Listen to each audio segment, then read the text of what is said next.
What's going on, fellas? This is Mike D with Black Fathers Now. And yo, we got my man on here. This dude, we got Donald Gadson, man. And he goes by Donald the Voice Gadson. And you'll hear it when he starts talking why he's called the Voice. But my man is a husband and he's a father. He's originally from Florida, currently still lives in Florida. So he's a real deal Florida dude, right? Florida boy, right? Yeah. I'm from Georgia, so it's DSGD, down south Georgia boy. So I guess look at you all right now. Pastor Troy in the building, right? There it is. But we ready. We ready. Watch out. Come on now. You played too much already. I played too much already out there. Man, I love it, man. I love it. Appreciate you, brother. But he's married. He has a daughter. He's a 3-year-old daughter, correct?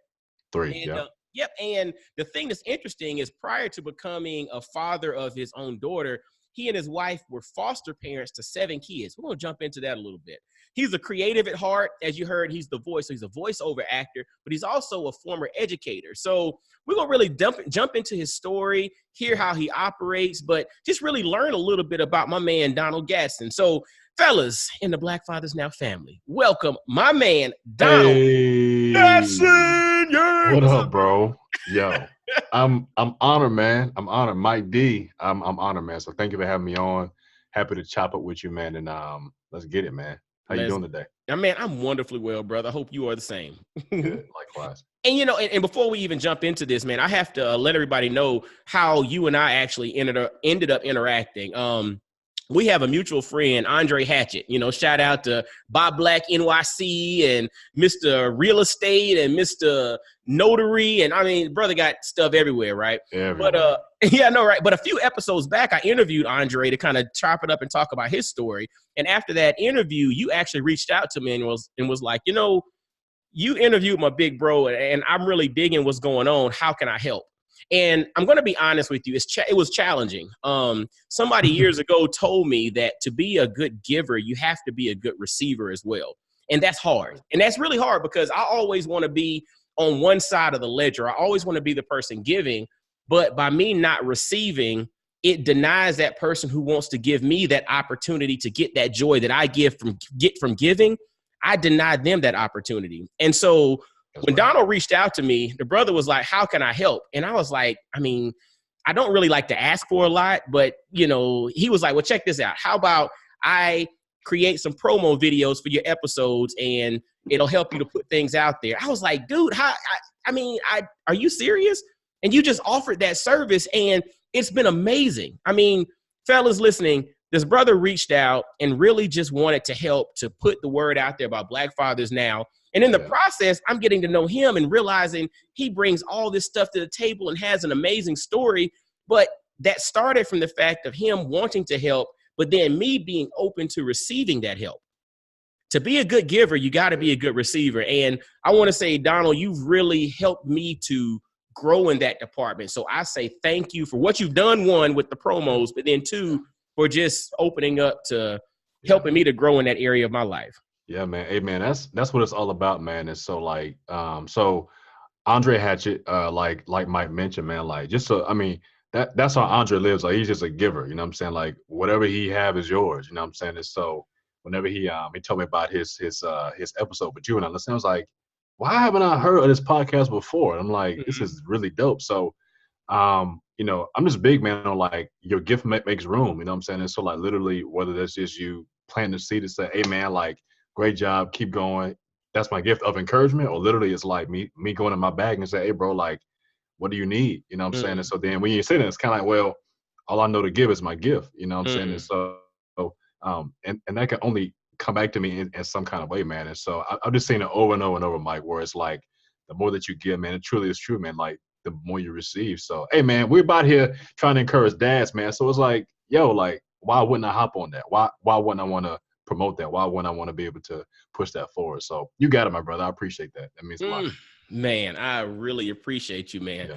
And, and speaking of giving, before we start the interviews, I always like the brothers to give shout outs because, again, who are we without our village? So go ahead and give a shout out to your support team, to those that are in your life that helps you to truly be Donald the Voice. Hey, man, well, first, like, I think about my wife. she for sure, man, is in so many ways the person who challenges me even when I don't like it. When I mess up, she's the one who's gracious towards me. In terms of being a dad, like she's the one who gave me the beautiful experience of not only birthing my daughter, but then also clue me into the blessing that our foster care journey was. So first, shout out to you, Bay. I appreciate you. I love you. And then obviously my daughter, and of course my spiritual dad, Charles Cooper. Mm-hmm. Shout out to Moody Bible Institute. Mm-hmm. And I mean, I can run through a whole list, man. But in terms of like, and then a big shout out to my dad as well, man. Like that's the guy that always talks me off of the ledge. And so we'll get into this, but I think he and my mom had me whenever they were 19 and 17, and so Mm. for him to not be in his mid 50s, it's kind of weird because it's like I just turned 34, so we're kind of in this space of life where it's like, wow, like I've gotten to experience a lot that he didn't get to experience. And so it's like, it's just this beautiful thing where I'm always able to go back to him to be able to either glean wisdom or just to be able to talk, you know what I'm saying? Like chop it up. And so I appreciate that. So yeah, man, that's the support team, man. Them the homies, Mike. Them the homies, Them right? the Shout homies, out to the homies. I can dig it, man. That's yeah. what's up. And so, you mentioned your dad, you mentioned your spiritual father, you mentioned your wife and all of that. Let's take it back, man. Let's go back Yeah. to your origin story. You mentioned Yeah. you're from Florida, man. Talk to us about growing up. You mentioned your parents were 17 and 19 when they had you. Right. So just talk to us about your journey growing up and some of your inspirations, and basically Yeah. let's walk that up to the point of where you are today. Yeah, man. So like a lot of this is super fresh for me. So if I seem like I'm a little excitable or turned up about it, man, I'm really in this phase of evolving and like learning about who I am because of the origin story. Mm-hmm. And so Mike, I'm really in this season of having to shed a lot of that, like respect it, honor it, but yet shed a lot of it because it's really preventing me from accelerating and being who I need to be as a husband and as a dad. And so as I talk about it, it's raw for me, you know what I'm saying? Because I'm like in it right now, you know what I mean? So um I'm an 80s baby, you know what I'm saying? Mm-hmm. My mom was 17, my dad was 19 whenever they had me. They were not married whenever they had me, and so in terms of the typical situation of an African American community, that type of deal, that was kind of like my origin, right? I was also born a twin. My twin passed away in between. From what I know, like 3 weeks after we were born. Oh, wow. And so in terms of just like life, and I was born 2 pounds 1.25 ounce.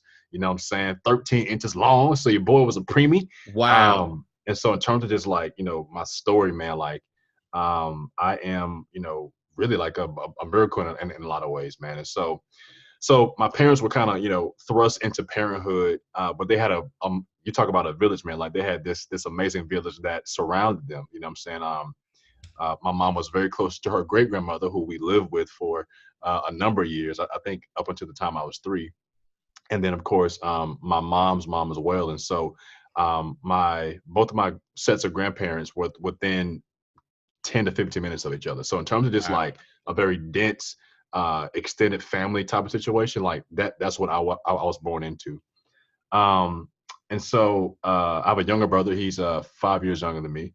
And so in terms of just like my origin story, man, like that whole birth story, teenage parents, all that stuff, man, was really a driver of my understanding of myself. And so when it came down to like thinking ahead to the future, as you know, for a lot of African American men, it was to get an education, you Mm-hmm. know what I'm saying?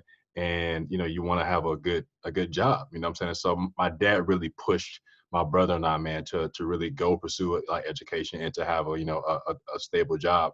And that was because of what he had experienced, you know what I'm saying? Like, I Mm-hmm. mean, in the South, he came from actually his dad grew up doing like sharecropping, you know what I'm saying? My mom's great grandmother was a sharecropper herself, and so it was just a culture that like breeded not only a lot of trauma because of that, but then also this desire to want to be educated. You know what I'm saying? And so Mm. so yeah, man, that's kind of like what it was. So like I was just a kid, man, who grew up like going to school, played sports here and there, but I was really into drama and theater. Obviously, Mm-hmm. that's like the whole voiceover creative side. That's what that comes from. And my parents were just hardworking, honorable people, man, who who slipped up early and wanted to make it right. And so yeah, man, that's what that is. Wow. And so, take it back. And it's interesting when you were talking your story, yours is kind of similar to mine, but in reversed. I'm the oldest of three boys. My two younger brothers are twins. Wow. They're 3.5 years younger than I am. Whereas Crazy. the twins were first, and then you have a younger brother Wow. that's 5 years younger than you. So it's kind of reverse. And then you mentioned that, you were a twin, you are a twin, but Right. your twin sibling passed away 3 weeks after birth. Right. And again, we haven't talked about this beforehand, and it was kind of let me know where you want to go with this. But man. like, what are you like? What are your, from an emotional perspective, like, how does that resonate with you on a personal level, knowing that, you're here, but yet does that lead to Man, responsibility? look, like, and that's where again, man, it can get a little raw because I've always had this feeling, vibe, knowing of like my life is supposed to be significant in some way. Mm, And with that comes a lot of pressure, but also with that comes a lot of like, well, just because you survived that birth story, your life by itself is a miracle. And so mm, with that carries a lot of pride at times, a lot of like, you step into the room and just because of that, you feel like, yo, I'm here. You know what I'm saying? mm-hmm, I'm here, right? mm-hmm, And so I would say emotionally for me, man, like I didn't really grow up like missing or longing or like that really wasn't my deal. Because again, like I have a younger brother. So but I think as I got older, I understood the significance of that. And I understood like, yo, bro, like you here. So that's awesome. And mm-hmm, you quote unquote beat the odds in that way. But now it's time to get to work. So like what we doing? You know what I mean? mm-hmm, So the emotional side, Mike, like, I honestly can't say that I had a longing or some kind of pain tied to that, but it more so manifested itself in being and wanting to be significant and also at the same time like dealing with like a lot of insecurity or pride around that as well. So yeah, mm. man. Yeah. That's powerful, man, because, I think in our own ways, we all deal with some level of loss or trauma. But I think, especially as Black men, as Black fathers, how do we then take that and utilize that as fuel? Right. And so to me, it sounds like you repurposed that loss into purpose. You know what I'm saying? And I think that's extremely important for the brothers to listen, because, again, we all have challenges. We all have loss. We all have difficult moments. But what do we do? Do we turn that into to a victim? Do we become a victim? Or then do we use that as the fuel and as a platform for us to build upon to say that, no, I am special. I'm Right. here for a reason. It doesn't mean that I'm going to impact millions of people, but it does mean that I'm here to do something and impact someone. I mean, I think Tupac said it best. He said, I might not be the one to change the world, but I guarantee I will spark the mind of the one who will change the world. There you So go, bro. whether it's you or whether it's the one that you're connected to, the one that you're inspiring, you're here for a reason. And I think we have to figure out ways. And I think that's something that as Black men, we really have to do as Black fathers, because we got little ones watching us, as they learn how to turn challenges, loss, tragedy, or whatever into something purposeful. I think that's extremely important. Yeah. Yeah, man. I mean, it is when you talk about purpose, man, it's like I don't think we realize how much purpose it is and I mean just literally like being alive, you know what I'm saying? And I mean, and I know in our community, man, we deal with all kinds of issues that are just all just related to trauma, you know what I'm saying? Absolutely. Absolutely. And we act out of that, man. But to literally have life, man, like it is like you win it. You know what I'm saying? You That's win it. So right. like it's like, okay, like now that we have life, like now it's about okay, like you said, bro, like how do we now work with what we have, man? And so kind of like I said earlier, man, like being able to have the gift of life, it's Mm. like that's supposed to like make room. So it's like, so now make your presence like known, like make like the gift that you of your essence, like make that be known. You know what I'm saying? And we don't have to necessarily like push anybody else down or do that. If need be, you know what I'm saying? Mhm. Pressure will be applied if need There be. you go. Like, you MDD. know what I'm saying? Need be. Pressure but man, but like, it's a gift, man. It's a gift. So The gift of life. I mean, again, I'm all about perspective, man, because how you approach things literally dictates how things happen. And, ultimately it leads to the probability of possible outcome or positive outcomes. Yeah. The gift of life, the moment that we start approaching life as a gift, Yeah. the moment that we start looking at it as a gift is the moment that we start taking it seriously, and the moment that we start really taking action and living according to the plan that we are all divinely connected to and really supposed to be living. So, fellas, I want you to pay attention to the concept, the gift of life. This thing that you got right now is a gift. Yeah. Real talk. What you gonna do with it? Yeah. And speaking of what you're gonna do with it, you grew up, you had younger parents and you had a village around you all, multiple generations. And you said you went on to college and you became an educator. Yeah. Then from that point, you got into fosterhood. And so you all started fostering, kids, and you fostered 7 kids. Talk to us a little bit about that transition, going into education, and then how did this whole thing of becoming a foster parent kind of come into play? Yeah, man. So again, man, just giving credit where credit is due, man. My wife, a little bit of her story. And this is public. As a matter of fact, podcasting wise, we're not active anymore, but we have in the archives, you can look it up on Apple Podcasts and stuff. It's called the Black Daddy Podcast. We did that like from like 2016 to 2017, somewhere around there. Okay. So in that, she shares a lot of her story. Her mom passed away when she was 7. Her dad never ever remarried. And she's the only child. And so my wife grew up with this, again, significance. My wife has always had this desire to, like, I'm here for a reason, and I want to make that count. And so how that manifested for her was, I want to be an advocate for the voiceless.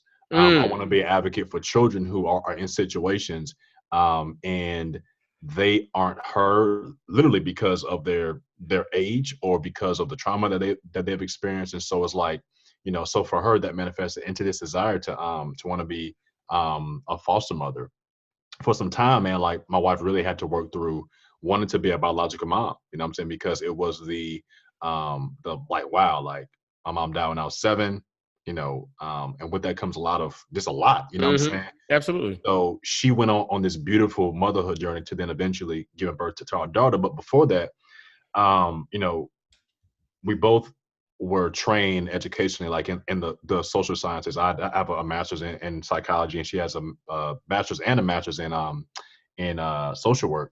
And then I have a master's in family and youth ministries. And so in terms of like our paradigm, which is also tied to both of our origin stories, right? Our family units, came this desire to see families restored, families inspired, and families also empowered, you know what I'm saying? And so I never forget, Mike, she came to me and we were married. I think it was like the first year of our marriage.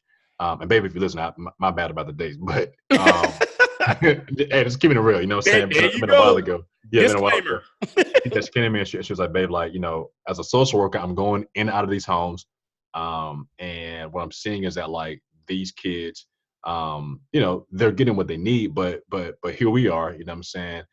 Being people who believe in like the Bible, like God's word. We believe in the gospel of Jesus, that none of us can do good, you know what I'm saying? That from birth that we have this desire to like want to do wrong, but yet like a good God has literally like put on flesh in order to then like save us from that. And we have hope. And like here we are, 24 years old, and like what are we doing? What are we doing? You know what I'm saying? And so when you get them kind of bars, when you get that kind of work, you know what I'm saying? It's like, what do you say? So man, she was like, babe, like, I really want you to take maybe, some time to pray about it, yada, yada, yada. And it's just kind of like, man, whenever you know something's right, it's right. So then that launched us off into the foster care journey. Hold on. Stop. Yeah. At 24, we got married at 23 and 24. Yeah. Wow. Now that's interesting. At 24, you all became foster parents. Yeah. Wow. It's had its good, bad, and ugly, you know what I'm saying, effects. Mostly good for sure. But again, man, it's like, can you stop for a second and explain, the whole concept of fostering? Because I think there might be some that, and maybe me included, that get adoption and fostering confused. Can you kind of walk back a little bit and kind of help us to understand the whole concept of fostering and really what it is? Yeah, man. So the foster care system is pretty much where you have children who their parents have either been deemed irresponsible in some way or have been abusive in some kind of way, or they've been alleged to be one of those things. Gotcha. The state then comes in and says, and they do an investigation and they say, okay, based on what we see or based on these allegations, we have to remove your child from your care until either one, we deem you to be more fit, or two, or maybe even three, you've done certain things and you've manifested certain behaviors, or you've gotten counseling, or you kind of went through a process to then be reunified with your children. Okay. In the state of Florida, we have a thing where, from the time that a child is removed from their home, and depending on like their caseload or their case plan, let me just say, they have about 18 months time until then the court comes back and says, hey, are we now looking at this possibility of terminating your parental rights? And here's what's crazy, Mike. That process, every time that a child is either reunified or removed, that clock starts over every single time. So this is why you can have a child who's 18 years old and who's been in the foster care system for 16 years because they've either gone back and forth, or they've been in a group home, or they've been reunified again. And so every single time that process starts over again. So it's not really until the state deems that a parent is either unfit or they've been abusive up until the point to where their parental rights legally have to be terminated, right? Mm-hmm. So then at that point, either that child is adopted by a relative, or that child is then adopted by, if they're on foster care, the foster parent or someone in the foster system that wants to take that child into their custody and become their legal guardian. So when it comes down to adoption and foster care it's designed to be a temporary process. Mm-hmm. It's designed to be almost like a shall I say a carrier of grace until the parent can get right, right in essence. Yeah, gotcha. But yeah, man. So foster care is designed to be temporary, but again, systems are broken, man, because Absolutely. people are broken. You know what I'm saying? So that's the big difference. And I want to ask a little bit there because, my wife and I have encountered some individuals locally that have done fostering, and, it sounds good and it sounds noble, but then the other part to it is this emotional attachment. And how is it that because you said you all have fostered 7 kids, and I assume probably 7 different durations and all of that stuff. Yeah. How do you emotionally handle, because, okay, you all are coming from a stable situation and you all can bring the love and all of that. You bring a kid out of a situation and you have them, it's a temporary time frame, but then at the end of the day, there's that time's going to be up, and that kid's going to end up either going back or going to a relative or going somewhere else. How do you all emotionally prepare yourself for that? I mean, how do y'all handle that, man? Yeah, man. So look, man, like, I know I keep referencing my bride a lot, man, but she's just a gift to the world in a lot of ways. She told me, she's like, babe, look, when we do this, it's going to be almost as if whenever they go back either to their parent or they go back into the system for whatever reason, it's almost like a death. Mm-hmm. Like because especially the age range that we were foster parents of, which was 0 to 2. Wow. That particular age range, man. I mean, they're babies and they're infants, and so like the bond that you establish with them is, I mean, it's super just organic and it's super just core to human nature, right? And so she was like, if we can prepare ourselves for it, again, just like mentally kind of like flipping that switch and yet still being able to do it, then it's worthwhile. Now, obviously, thank God, according to my knowledge, like none of our foster children have been, deceased, anyway, or been in that situation. But to kind of answer the question, how do you prepare emotionally? The answer is that you don't, man. You just jump in and do it. I think it's almost like, going to war. You know what I'm saying? It's like, yo, like, man, like this situation sucks. I used to think that their parents sucked until I became a biological parent. You see, you're like, oh man, if I don't really have the mechanisms and the bandwidth to deal with life, I get it. Like I get why kids, get abused. Like I get why parents just leave. I get why they, resort to vices and smoking, and what I'm saying? I get why I get it, what I'm saying? Because life, again, man, like life is a gift, but it's like if you haven't been awakened to that, and if you don't have the support system in order to see that, and then you just replicate dysfunction, it's like I get it. And so it just made us super gracious, man. It's like, yo, if we don't do it, like, who is? And in particular, my history was amazing. This is why, like, I love what you do in terms of, like, speaking to Black fathers. Um, you know, the number of in particular females, Black females in foster care is just astronomical. Mm. Um, I'm convinced that, like, God has called me to be a girl dad, Mm-hmm. because out of the 7 or maybe even 8 placements that we only had 2 little boys. All the rest were girls. My Really? daughter, obviously now, but man, I tell you, um, whenever you find a why, it's like the emotional roller coaster, or just like the pain of them leaving is like, yo, like, it's worth it. You know what I'm saying? Mm.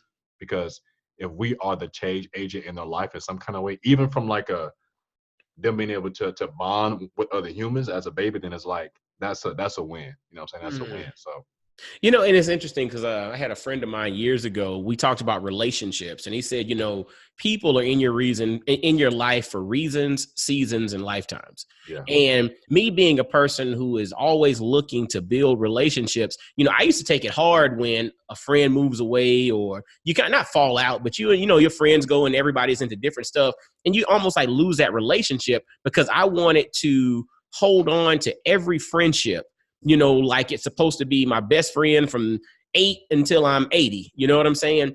But the reality is that people are in your lives for reasons, seasons, and lifetimes. And so once I learned and evolved and grew and developed to the point of realizing that everybody's not supposed to be here forever, yeah, then it gave me that ability or that freedom to let go. And so to your point, it's like, it seems like you all know that going in, that this season or for this reason, this child is in you all's presence.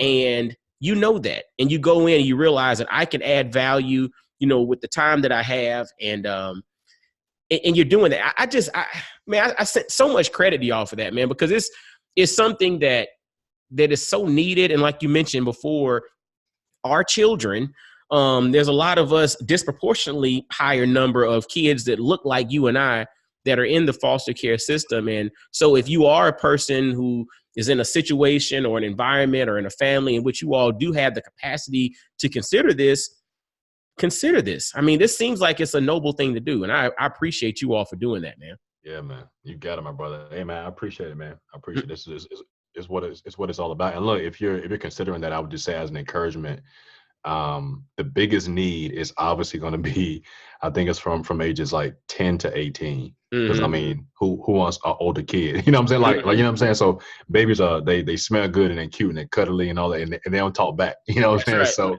That's right. so the biggest need, man, is for sure like in that age range. And so if you do consider that, man, let me tell you, you could bless some folk for real. For real, for real. And you said something earlier that your wife is an advocate for the voiceless, or that's basically the whole concept of being an Yeah. advocate for the voiceless. And then I find it slightly ironic that you're Donald the Voice Gadson. Hey, man, nobody, come on now, Pastor. Come Come on, on, Pastor. Pastor. Come Hey, on, no, Pastor. that's just powerful, man. Like, no, I've never heard that parallel be made. It's Um, interesting. And it's interesting. And so very, to that point, and I mean, everybody's listening to your voice. You have that yeah. smooth, after 10 on the radio, next up, we got a little Q Right. Sweat. All that. Appreciate that. Thank you, man. um, I, I get it from my daddy, Mike. Get it I from my get it daddy. from my daddy. Yeah, get it from my Most daddy. people say, I get it from my mama. You got it from Yeah, your man. daddy. Hey, That's I get it what's from up. my daddy. Yeah, But yeah, so talk to us a little bit about that, man. So you are now a voiceover actor, and that's yeah, that's what you do. You do yeah, voiceovers. Talk to us a little bit about that. yeah. And you mentioned that you're a creative. Like, how have you kind of evolved from education Yeah. into utilizing your voice as a mechanism to impact the world in this creative space? Yeah, man. So, a big part of this journey, man, has been risk, Mhm. and being a teacher and doing student ministry and stuff, you have the bandwidth to take risk and to be creative. And so, long story short, without going to the full story, just through, drama and DJing in high school, and at one time, like having like a 3-month major in communications in college, and Uh-huh. until I changed my major. I always had an interest in just media, you know what I'm saying, and the power of media to move people. So I picked up a side hustle where I just found out about voiceovers, and someone was like, "Yo, man, like you should really like look into this." So I put together a horrible demo that if I was to play, you'd be like, "Oh my gosh, like that is really bad." But ended up freelancing with that, and just invested in some voiceover coaching and just really kind of like put my head down. You know what I'm saying? And so it served as like a really awesome side hustle for, I mean, the better of 7 or 8 years. And then while doing that, I learned some video editing skills and stuff like that, man. And so while teaching, man, like I was able to, again, like by day, like teach all day. And then, after I would come home from teaching, man, like hop in the booth and help companies and brands, man, like to produce, some of their media stuff. And so, man, it's just one of those things, man, where again, man, like gifts, you just kind of like, as you're given the grace in the room to create, you just kind of start painting, you know what I'm saying? And then as you paint, people be like, yo, I like that. And so you're like, oh, you like that? Well, let me do it again, you know what I'm saying? And so being a voiceover artist, it really, I mean, a lot of people think of like either radio or they think of like TV trailers and stuff like that, but it's like that's only like the tip of the iceberg. It's like literally you have a whole industry where you have audiobooks now, and you have podcasts, and you have e-learning courses. And so like, we live in a time, man, where like the world is so small because of the internet. And so what that means is that like if you have a skill that you can monetize, man, like you can really do some really cool things, man. And so that's the voiceover thing, and it's fun, man. I enjoy it. I enjoy it. Wow. You said it earlier. Your gift makes room. And so just start using it. Just start putting it out there. Fellas, I hope you're paying attention to that. We all have some level of greatness, some level of gifting inside of us. And maybe you haven't uncovered that yet, but be on the lookout. You have to be open to uncovering it. But once you see that, put it out there. Because again, your gift will make room for you. Yeah. But you have to put it into action. And so that's what Donald's doing. Now, is there any, like when you think about this whole, voiceover stuff, is there anyone in particular that kind of stands out to you thus far that you've been maybe most proud of? Or I mean, probably the most high profile one has been I did a campaign with Alaska Airlines that featured Russell Wilson, the Seahawks quarterback. So that was cool. But that was again through a relationship. That wasn't because of a booking agent. That wasn't because of marketing. It was because I literally the older brother to a kid that I mentored when I was in student ministry is actually like Russell Wilson's. He runs like his whole nonprofit media arm, and I just happened to be in Seattle, and we connected. And he's like, "Yo, man, like come by the office, yada yada yada." And then lo and behold, that spot aired on the entire Pacific coast. You know what I'm saying? And so that's the most high profile. I think the proudest in terms of voiceover, the proudest, honestly, Mike, like, and I'm pretty sure you can attest this in terms of like legacy wise. I think about whenever my wife and I were podcasting, I think about this episode. I think about other podcasts that I've been honored to be on, and the common thread is like my heart for the family unit, my heart for like fathers, and in particular young millennial fathers is like, yo, like using my voice to pub that up or to like point that out and say, you're like this is what it's about.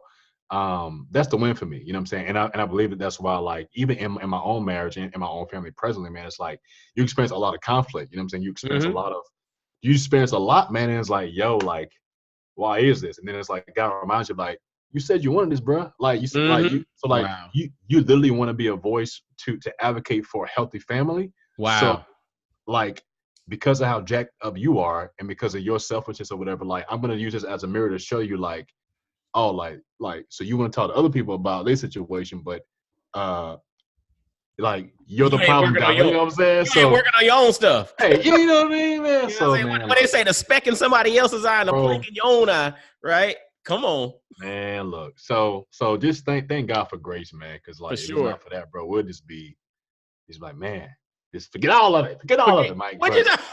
That ain't. That's That ain't real. what it's about. That ain't what That's it's real, about. dude. I'm gonna tell you, it's like what's so interesting, and that's kind of part of my whole, mantra in regards to Black Fathers Now, is that by putting things out there, by interviewing dynamic brothers like yourself, and me getting full of information and wisdom, that then helps to hold me accountable as a dad myself. Man, look, yeah. Right? It's just like, because that's what's expected of you. I mean, once you start doing things and putting yourself out there, then you have to carry yourself in a certain light, so that you then are held accountable, so that you then are walking and talking and breathing what it is that you so-called profess. Come on, bro. Man, Come on. that's Hey, real. Look, I'm about to cash app you an offering after that, because that was you just hey man. That's facts, man. That's facts. That is. That's facts. But I appreciate you being transparent on that, because at the end of the day, we have to be authentic in our approach. It's no longer can, partly because of the internet, your kids or people who are around you can pull their phone up and fact check you on the spot. I mean, I've done that. I was doing a talk on stage and I mentioned something, I dropped a quote. And once I got done, one of the guys in the audience came up to me and said, "Hey man, what you said, I found it." I'm like, see, you better be telling the truth, right? So your actions and your words better match, for real, for real. Brother, you are preaching to me right now. So I'm preaching to look, myself. I'm in some therapy. Hey, so if you're listening, thank you for listening in to this therapy session. We appreciate it. We appreciate it. Golly, man. Oh Man, man, that's good. real, man. But real talk though, man. I really appreciate you for all that you're doing, man. Dude, you're impacting the world in your own way, but you're utilizing your gift to do so. And I salute you. I salute your wife. I salute your family for stepping up and doing that. And I guess the question that I have for you, as it pertains to being the voice, using your voice to be an advocate for healthy families. What is your goal, or like what is kind of your long-term goal in regards to that? Like, what's your moonshot?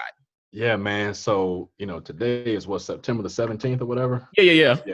So like, this day in history is something for me to listen back to, because I'm like, wow, like just the timing of this is just crazy. And we planned this date, like a week ago, but it's just like I look at the last week of my life, bro, and I'm like, the way in which I've been challenged and the way I've been, just beat up a little bit, you know what I'm saying? The way I've been reminded of my need for grace and to give grace is just crazy. But anyway, so answer the question. For me, man, it looks like this. Like, I left my job 4 months ago to start this whole entrepreneurial journey. Mm-hmm. And so I realized is that, like, wow, I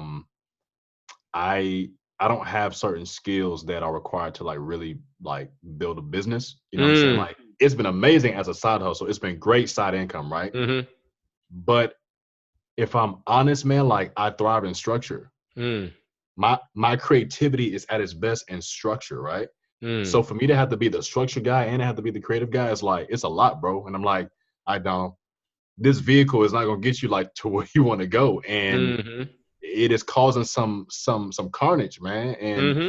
And so to have to realize that, bro, like it's hard, man. It's hard because you kind of feel like, oh my gosh, but I can be this and do that. So for me, big vision is this, man. And it's always been, I believe that my wife and I are called, again, man, on a very large scale, man, to impact families. And to use creative means to do so, right? That's big. And so if I look at our podcast, you know what I'm saying, in 2016 and 17, if I look at our YouTube channel, and just like our conversation, Mike, like we stay up to 2, 3, 4, 5 o'clock in the morning easily, just talking. And sometimes that's not always good because like my wife is very much about outcomes. And so brothers, like if you are married, like really be a student of your wife, because I gather connection by talking. My wife is like, yo, I'm connected, not just solely by outcomes, but it's like, I really know that you feel me based on what you do. You know what I'm saying? Absolutely. So all my life from my work, it's like I talk all day. You know what I'm saying? So for me to flip that switch or whatever, like it's kind of like, yeah, like we good because we talking, you know what I'm saying? Like I'm not over on the other side of the house, like not talking to you, like we sitting here talking, and that's beautiful, right? You know? And so again, to answer the question, man, like long ball for me, man, is really being a lighthouse to make family cool, to make being a husband that is okay with going through a process where he's evolving as a man, where he's trying to understand, okay, like, yo, like, what does it look like to have all these gifts inside of you, but your wife has needs, like, you don't really have certain things because of that creativity, and like to be okay with that, and like, and then move forward in light of that. That's messy, bro. Mm-hmm. And Instagram, your Twitter feed, Facebook, like, Yes. none of that shows that, man. So my wife Abby and I, man, like, we I think together, man, like, we can really do some amazing things, man, for our people, for sure, Mm-hmm. but just for humanity and families, man. So, Mike, however that looks, I don't know. Mm-hmm. It's a ever evolving process, but I think we are beginning to figure it out, and realizing, you know what, that this is just part of it, man. So I see numerous, podcasts come out of that. I see books being written. I see conferences. I see a counseling center. I see all kind of Mm. stuff, man. Like, these are my dreams, and so to actually make that happen, man, is something else. But hey, man, I'm down with it. You know what I'm saying? I'm down with it. I'm down with whatever comes with it. So yeah, man, that's what Wow. it is, bro. Good question. And like you said, your gift will make room. So you continue utilizing your gift. You keep walking in your purpose, dude. There's no choice but this thing to come to fruition in the way that it's supposed to. Again, finding comfort in, things not necessarily being laid out or perfect. That's where I think, and it's funny, as you were talking, this was a therapy session for me, because everything that you just mentioned is almost my identical scenario. Like, literally, I'm the creative, visionary, whatever person, the communicator. I'm a communicator and a consultant as far as my natural inclination. But as far as the execution, at times I need help. Yeah, man. Right. And so, but it's funny because, to your point, my wife is also the one that she might not be the visionary thinker, but she can take a plan and she can execute on a plan. She can follow a recipe. I'm in here throwing a recipe away, trying to add a little bit of this and add a little bit of that. Yeah. That's me. But the thing is, God put us together for a reason. And That's right, bro. how do we mix that stuff up and how do we make it happen? That will come to fruition in some way, shape, or form, but we have to be open. And we're going to wrap this thing up in a second, but one of the things I want to leave you with, I don't know, did you see the Netflix special on Quincy Jones? I did. You did. Yeah. Well, I don't know if you caught this part, but this thing, and I've used this in numerous talks, but one of the things that a reporter was in when he was producing Michael Jackson's Off the Wall album, and the reporter asked Quincy, they were like, when you come into a project, do you have everything kind of laid out and, ready to go? Because, you're this amazing producer and all of that. And, Quincy Jones, being the cool cat that he is, he was like, nah, baby. I don't have it all laid out, baby. Yeah. I always leave about 20 to 30% room open for the Lord to move in the room. Because when the Lord moves through the room, that's when the magic happens. Wow. Producing music is always about capturing magical moments. Yes. And I thought that quote applies to life as well, because life is also about capturing magical moments. But we have to initially be open to the Lord moving, to the Spirit moving through the room, being open to that. And then once that thing moves and we can capture that, those are the magical moments that we're talking about. Yeah. So to your point, we don't know how it's going to play out, but you're open to it. You're currently utilizing your greatness. You're currently utilizing your gift in conjunction with your wife. And so capturing those moments, that's when the magic happens. And that's what it's all about, bro. Oh, that's good. That's good. Yes. That's good. And look, I'm grateful that this isn't just a therapy session, but that it's actually a podcast and it has replay value. Yes. So we gonna need it. For me, it's gonna be, it's gonna be like a saved, downloaded one that I listen to over and over again, man. I really appreciate it. Who knew that we would be able to get on? Who knew, brother? Who knew? But now, before we go, because we about to wrap this thing up, because I know you got to go. You got some voice stuff to do. Yeah, I appreciate as a father, how has your journey impacted you as a father? And then the next part to that, how can the brothers and the ladies listening to, how can they all follow you, connect with you, and get in touch with you going forward? Yeah, man. So you can definitely go over to donaldthevoice.com, just like my website or whatever. It's stuff over there. You can hit me on Instagram at Donald the Voice, and then my wife and I have a YouTube channel. It's called Family for a Lifetime. Then obviously, if you want to check out our podcast in the archives, it's called the Black Daddy Podcast. Okay. So that's that. But Man, my journey to fatherhood, how it's impacting me just as a man. Rebecca Epstein did this study. I think she's from Georgetown. She did a study, and it was called Girlhood Interrupted. Mm-hmm. The erasure of Black girls' childhood.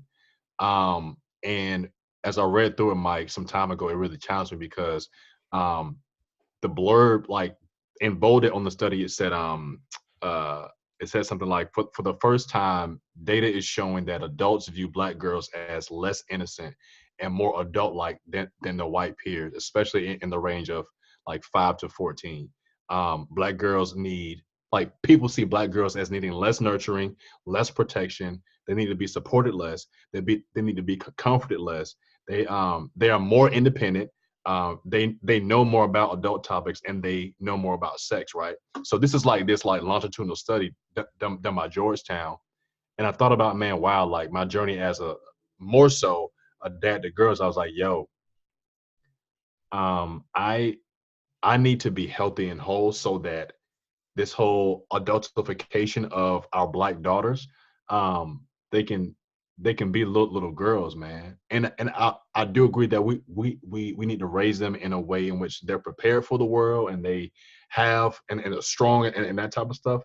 But man, I tell you, man, like it's nothing like knowing the impact that a father can have on the daughter, and then like how that impact will then impact, you know what I'm saying, like her Mm-hmm. children, yada yada yada yada yada.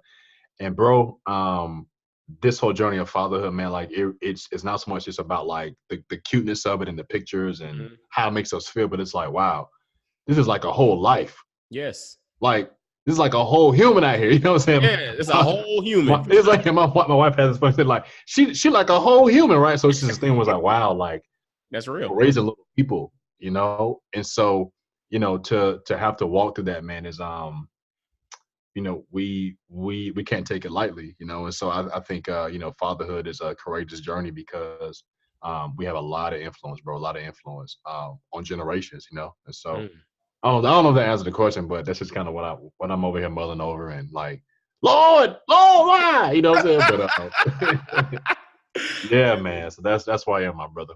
Man, I appreciate it. And fellas, I hope y'all really take heed to what my man Donald the Voice Gadson stated, man. I mean, we need to be healthy and whole because we're here to support, to lead, and to help them. And it's not just about them, it's the generations that are going to follow them. So Yeah. we have to take action on what we need to take action on. And my man is really setting a good example. And I appreciate you. I'm happy to call you a friend. I'm Yeah, happy man. that we've Thanks. connected. I'm glad you reached out, man, because literally we have some synergy here that's really going to grow and develop, I think, going forward in something. I don't know what, but something. And Never I know, man. appreciate you for stepping into my life and stepping into the family of Black Fathers Now and sharing your journey and your story, and keep doing what you're doing, brother. We My appreciate you. brother, man. Appreciate you guys, man. Hey, daddies, be encouraged, man. Like we need you. Be encouraged. Keep pushing, baby.